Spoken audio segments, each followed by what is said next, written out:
Number 17 says, if f of x equals x times the square root of 3x squared plus 1, then what is the derivative of f?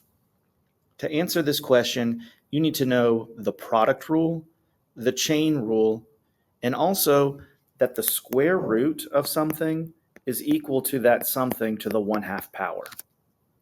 So before we start this problem out, let's rewrite the function. Instead of using the radical symbol, I think it'll be easier if we rewrite it as a rational exponent. F of x equals x times 3x squared plus 1 to the 1/2 power. Now, like I said earlier, we're going to need the product rule here. X is the first function.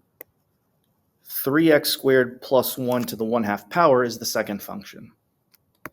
So as I try to differentiate this equation, I'll have the derivative of the first, which is 1, times the second, so that's times 3x squared plus 1 to the 1/2,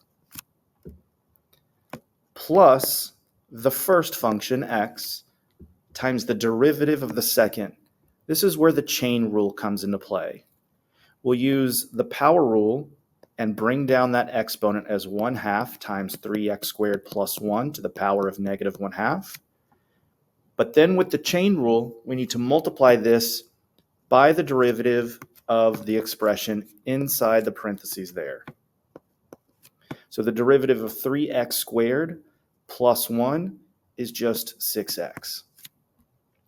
Now before I start going any further, I'm going to try to clean this up and make it a little bit easier to read. F prime of x equals 3x squared plus 1 to the 1/2 power plus 1/2 times 6 is 3, x times x is x squared, so 3x squared times 3x squared plus 1 to the negative 1/2 power. Now this is our answer, but if you look at all the answer choices, none of them really look exactly like this. And that's because all of the answer choices, except for E, have the answer written using that radical symbol. So we're really going to have to go back and rewrite this expression, even though we've already found the derivative, using that radical symbol. So let's start to rewrite these with radicals. Whenever you raise something to the 1/2 power, that's equivalent to taking the square root of it.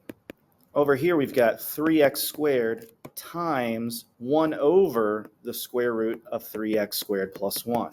We can combine those two factors as 3x squared over the square root of 3x squared plus 1. And now our expression is starting to look a little bit more like what we see over to the left. There's one little catch here, though, and that is we are going to need a common denominator to combine these two fractions. It doesn't really look like the first square root is a fraction, but we can think of it as being over 1. The common denominator is the square root of 3x squared plus 1. So we need to multiply both the numerator and the denominator of that first fraction by the square root of 3x squared plus 1. Now the expression in that square root is 3x squared plus 1. That we see that already in the numerator on that left-hand fraction. You can see it here. So when we do multiply the top and the bottom by that root 3x squared plus 1, multiplying it on top is simply going to get rid of that square root. If I have the square root of x times the square root of x, that gives me the square root of x squared, which is just going to give me x. So the numerator of that first fraction is just going to be 3x squared plus 1.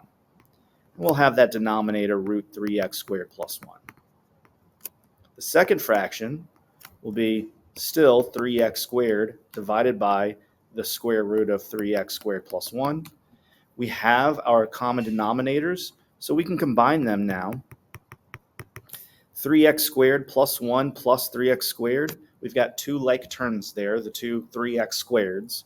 So that'll become 6x squared plus 1 over the square root of 3x squared plus 1. And we see that our answer is D.